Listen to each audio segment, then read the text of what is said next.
Tak, vítejte, zdraví vás Flash 2000, no jak vidíte, natáčím z kamery. Táta mi dovolil si stáhnout to Frapsko, ale potřebuji heslo od admina a táta je zřejmě v Německu kvůli práci. Tak, dneska si ukážeme, jak dát skin do stáhnutý verzi. Bych vám nekecal, spustit Minecraft, to jsem nechtěl, vrtíc.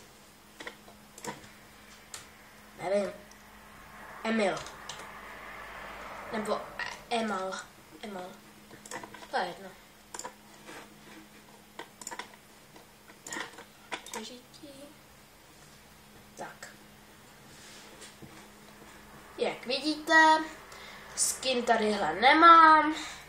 Takže tak, zavřít Minecraft. Skiny. Download.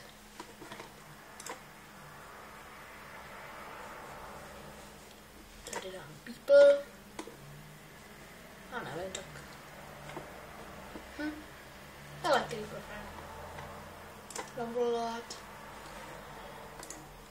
Dáte uložit obrázek jako, dáte na co chcete, já to dávám na plochu. Tak, teď si otevřete, kde to je? Minecraft offline skiny, napíšete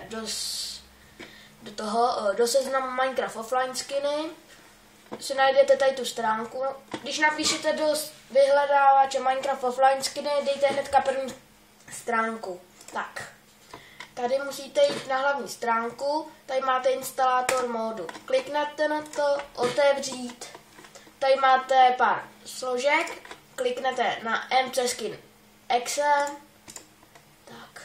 Tady dáte si váš jazyk, pokračovat, nainstaluje se vám to.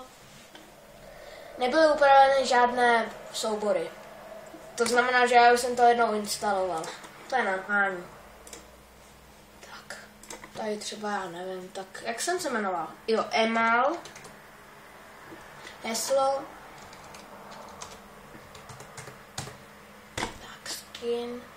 Tak, skin, plášť, to nechci skin. Obrázek.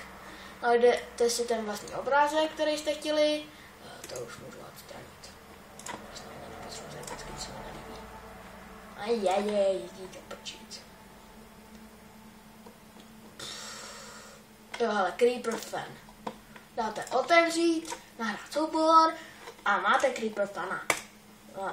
Tady dáte Minecraft, Emal. Zase jako vždy.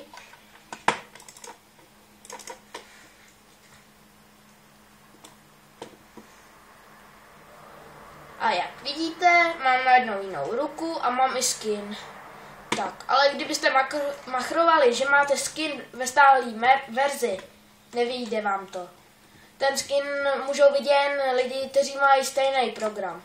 Nebo když váš kámoš si nechce stáhnout ten program, tak mu pošlete Minecraft a uvidí vám ho v pohodě.